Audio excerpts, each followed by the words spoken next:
página 52, Carilla B, quinto renglón de abajo, hacia arriba, la segunda palabra. En la clase pasada terminamos parados en lo que pasó con Rabbi Ilai. Rabbi Ilai había leñado una palmera datilera con dátiles muy pequeños que no eran aptos para el consumo humano y estaban inmaduros.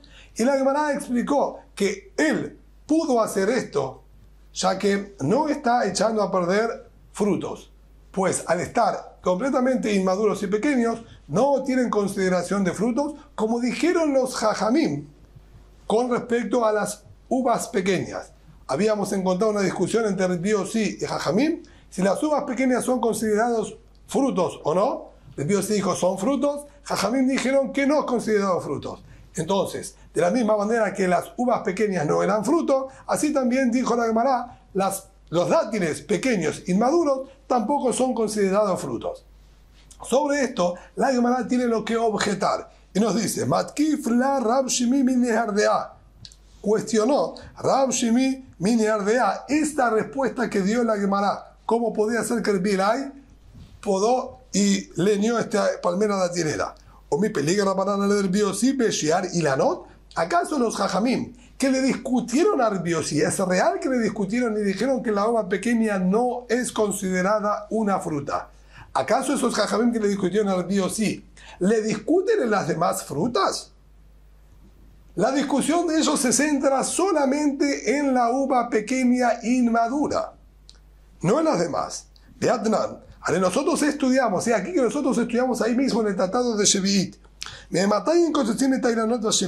a partir de qué momento estaría prohibido que la persona pode árboles y corte ramas de los árboles que tenemos en el año de Shemitah. En el año de Shemitah, el árbol en sí mismo no hay problema de podarlo. Si nosotros necesitamos de su madera, de sus hojas, eso está perfectamente permitido. Pero una vez que el árbol frutal ya está cargado con frutas, no podemos cortar sus ramas, ya que estamos arruinando y echando a perder su fruto. La pregunta es: ¿a partir de qué momento nosotros consideramos que el fruto que están cargando es un fruto? Y entonces estaríamos destruyéndolo y por lo tanto estaría prohibido hacerlo. Bet Shammai dijo, la postura de él es extrema: una vez que los árboles comenzaron a desarrollar y hacer crecer sus hojas, ya es suficiente para que nosotros lo prohibamos, y por lo tanto, una vez que comenzó a florecer y a crecer las hojas, ya no se lo puede podar. Betilel por su parte dice: si es un árbol de algarrobo, va a estar prohibido recién cuando crecieron tanta cantidad de algarrobos que pareciera que están enganchados, encadenados uno con el otro. Mientras son pequeños, pasan desapercibidos en el árbol. Cuando empiezan a desarrollarse y crecerse más, entonces parecieran como si son cadenas que están colgando de las ramas del árbol. A partir de ese momento consideramos que tiene fruto y no se pueden podar y cortar las ramas de ese algarrobo. En cambio, los viñedos, a partir del momento que las uvas lleguen al tamaño de un guirúa, que ahora inmediatamente vamos a ver qué tamaño es ese. Y los olivares, a partir del momento que las aceitunas que crecen desarrollan también una pequeña costradura por afuera. Una vez que llegó a ese nivel de crecimiento, consideramos que la aceituna ya es un fruto y estaría prohibido cortar sus ramas. Y en cambio, todo el resto de los árboles frutales, a partir del momento que crezca ya el pequeño fruto, ni bien hizo la aparición el fruto, automáticamente tiene consideración de fruto y está prohibido romper y cortar sus ramas. Ahora bien, en el listado que figuran acá hay solamente 3 artículos. Figura el algarrobo, la vid y el olivo. A esos 3 solamente fue que se les puso una medida en el tamaño de la fruta. Todo el resto de los árboles, dice aquí claramente, apenas crecen y aparece la fruta, ya tiene consideración de fruta y está prohibido, por más que están completamente inmaduros y no es posible consumirlos. Ahora bien, le amar Rabasé, dijo Rabasé, u boser, u girúa, u fulalabán. Lo que es llamado boser, uva medianamente pequeña, no es semadar, que es tan pequeña, es un poquitito más grande, boser, medianamente pequeña, o el girúa, que es la expresión que figuraba en esta Mishnah, que dijo, las parrales a partir del momento que lleguen al tamaño de un girúa, Ufulalabán, es lo mismo que el poroto blanco. Al margen de la mano, Fulalabán está que atrás como un poroto blanco. Estamos hablando de un parral, de un viñedo. No crecen porotos de un parral y de un viñedo. Es la misma shiuro que Fulalabán. Si la intención es la misma tamaño, la misma medida que el de un poroto blanco. Es decir, boser y girúa son dos sinónimos que se le da a la uva medianamente pequeña, y el tamaño que tiene, que lo llamamos medianamente pequeña, es como el de un poroto blanco. Ahora bien, man llamar de llamar boser insemanarlo. ¿A quién es que nosotros conocemos que él diga que mientras la uva tiene el tamaño de un semadar, bien pequeña, no es considerado fruto? Ese fueron los jajamim, que eso fue la Mishnah anterior que estudiamos en la clase anterior, donde el Biosí dijo, la uvita pequeña, inmadura es fruto. Y Jajamim dijeron, no, esa no es fruto. Ahora bien, Jajamim dijeron que la pequeña no es fruto, pero esta que es boser, que es un poquito más grande, es medianamente pequeña, incluso los Jajamim la consideran a ella como un fruto. Entonces, la postura de esta Mishnah es la postura de los Jajamim, que recién consideran a la uva como un fruto cuando llegan al tamaño de un poroto blanco, no cuando es bien pequeña. Entonces, ahora que ya determinamos que esta Mishnah que nos habló de el algarrobo, la uva y el olivo es jajamim, es la opinión de los jajamim, vemos que igualmente Rabbanán, si mancha madle de amar boser insemanarlo, ¿quién escuchamos que no consideró fruta la pequeña y si era medianamente pequeña? Rabbanán, esa es la opinión de los jajamim. Y sin embargo dijo, y el resto de todos los árboles frutales, ni bien haga aparición la fruta, es considerada fruta. Por lo tanto, el dátil, ni bien hace aparición, es considerado un fruto. Quiere decir que con respecto al dátil, no discutieron los jajamim con Biosí. Y ni bien tengamos un dátil, por más que esté pequeño, duro e inmaduro, ya tiene consideración de fruto de acuerdo a todas las opiniones.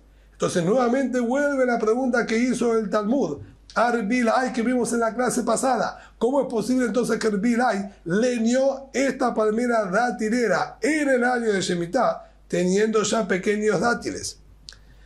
El Arbilay Bedenishanekat, sino Arbilay efectivamente había realizado eso, pero hubo un detalle que no estuvieron atentos. Él lo hizo con palmeras macho. Las palmeras dátileras hay macho y hembra.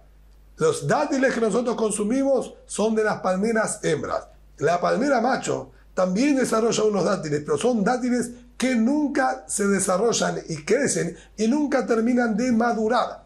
Por lo tanto, no había ningún problema en que Arbilay haya leñado ese árbol, ya que igualmente los dátiles que se encontraban ahí no iban a crecer y desarrollarse más, porque ese es el nivel máximo, el desarrollo máximo que tienen en una palmera macho. Sí, efectivamente los separó y los envolvían después con hojas de palmera y los dejaban al sol para que maduren artificialmente, pero no arruinó en absoluto los frutos, ya que no tenían más lo que seguir creciendo y desarrollándose en el árbol. Por eso, Arbilay no tenía ninguna prohibición de haber cortado esa palmera.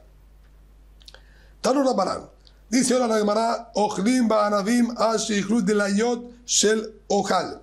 Se pueden comer uvas. Volviendo al tema original, ¿cuál es el tiempo máximo de consumo de las uvas en el año de Shemitah? Nos dice aquí el siguiente parámetro. Está permitido consumir uvas hasta que se acaben las últimas uvas que crecen en la ciudad de Ojal, donde ahí solían tener parrales enganchados, sostenidos en pérgolas. Por eso se llama deliot. Deliot son los parrales colgados en pérgolas cuando se acaben las uvas de este lugar de Ukal. Ahí quiere decir que no se puede consumir más porque son los últimos en madurar y ser consumidos. Ahora, si se dio casualmente en algún lugar que todavía quedaron más frutos, digamos, más uvas, posterior a este lugar, efectivamente va a estar permitido igualmente consumir, porque es hasta que se agoten todos. Normalmente estas son las últimas. Se dio que hay otro lugar que quedaron más frutas, vamos a tener más tiempo de consumo. Similar, también se puede consumir aceitunas hasta que se acaben las últimas aceitunas de la ciudad de Tecoa, que era una ciudad que se destacaba por sus grandes e importantes olivares. Cuando ahí se acaben, eso quiere decir que ya no hay más. Por su parte, el Eliezer dijo no, hay otra zona cercana ahí también en lo que corresponde a la tribu de Asher, llamada Gush Hala, que ahí, ¿sí?, ese es el último lugar donde terminan de crecer las aceitunas. Y ese sería el parámetro, cuando ahí se hayan acabado. Y eso va a ser cuando el pobre que salga a la búsqueda de aceitunas no encuentre aceitunas ni en la copa de los árboles, arraigada todavía a las ramas, ni tampoco en el piso debajo de ellos. Cuando se sigue a esa instancia, recién ahí se aplica la prohibición para todos los que habían tomado aceitunas de sus árboles. ¿Y cuánto tiene que ser la cantidad que ya no encuentren? Roba 1/4 de cab.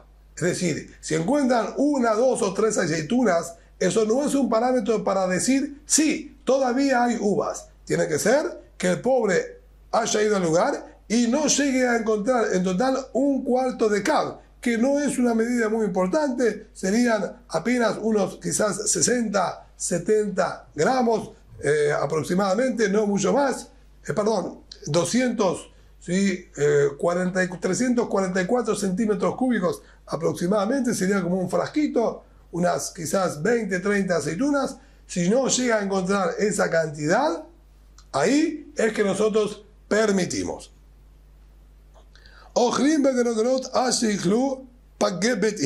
Y con respecto a los higos secos, estaba permitido consumir hasta que se acaben los higos secos en un lugar llamado Bet Hini. Ese sería el último lugar. Amar Rabbi Yehuda, dijo Rabbi Yehuda, lo busquerú para que Bet Hini en Aleinian va a hacer. No es correcto. Es verdad que tomábamos como parámetro los higos secos de Bet Hini, pero no fueron nombrados con respecto al din, a esta ley de Shemitah del tiempo máximo de consumo. No. Esos fueron utilizados para el parámetro de otra halajá, en relación a otra ley.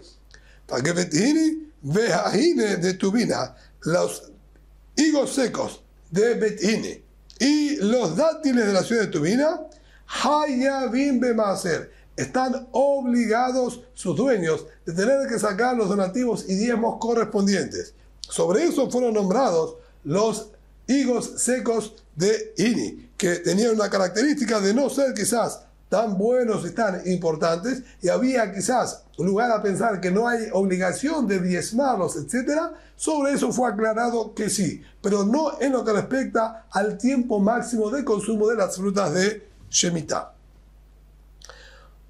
Continúa la Gemara diciéndonos: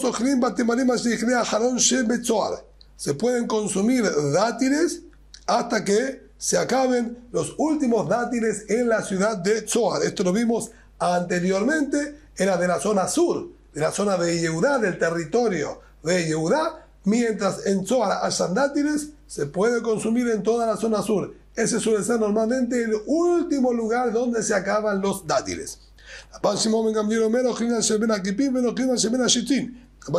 está de acuerdo que ese es el último lugar, pero nos dice un parámetro. Ojo, pueden llegar a haber todavía dátiles ahí en Tzoar, pero tienen que encontrarse entre las ramas y las hojas, mejor dicho, entre las hojas de la palmera arriba. Aquellos que cayeron al piso o cayeron del árbol y se encuentran entre los pinches y cardos que tiene la palmera en su base, esos no sirven como un parámetro, ya que los animales tienen dificultad para consumir de ellos, es como que no están. Entonces, es el último lugar y nos fijamos, pero debemos fijarnos si hay entre las hojas. No importa que haya abajo entre los cardos. Urminim. Ahí va la pregunta, una contradicción. Ochrim Arabim ala Pesach. Está escrito por un lado en la baraitá que se puede consumir uvas que crecieron obviamente en el año sabático Ada Pesach, hasta que llegue la fecha de Pesach.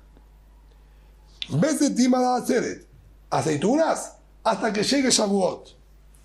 Baqueroquerot, Ada Hanukkah. Higos secos hasta Hanukkah. Batemarim Ada Purim. Y dátiles hasta la festividad de Purim. Me ama a vivir. Y dijo a vivir Biohanan Tarte Matraita Mahnif. Que el Biohanan las últimas dos, entre los dátiles y los higos secos, él invertía. Mahnif. Daba vuelta. Decía los dátiles hasta Hanukkah y los higos secos hasta Purim. Eso es un detalle al margen. Pero ¿qué vemos aquí? Aquí nos ha dado otro parámetro de cuándo es la última fecha. Dijo Pesach, Shavuot, Hanukkah, Purim. Y arriba nombró las mismas frutas. Dijo, por ejemplo, se puede comer aceitunas hasta que se acabe la última en Tecoa. Se puede comer uvas hasta que se acaben las últimas en la ciudad de Ojel. No dijo Pesach, no dijo Shavuot. Entonces, ¿cómo funciona? Hasta que se acaben las últimas de Ojal, hasta que se acaben las últimas de Tecoa, las últimas aceitunas de Tecoa, o hasta que llegue Pesach y Shavuot. Se llamará no sé por qué tú planteas una contradicción. Es exactamente el mismo tiempo. Cuando llega Pesach, ahí ya no se encuentran más uvas en Ojal.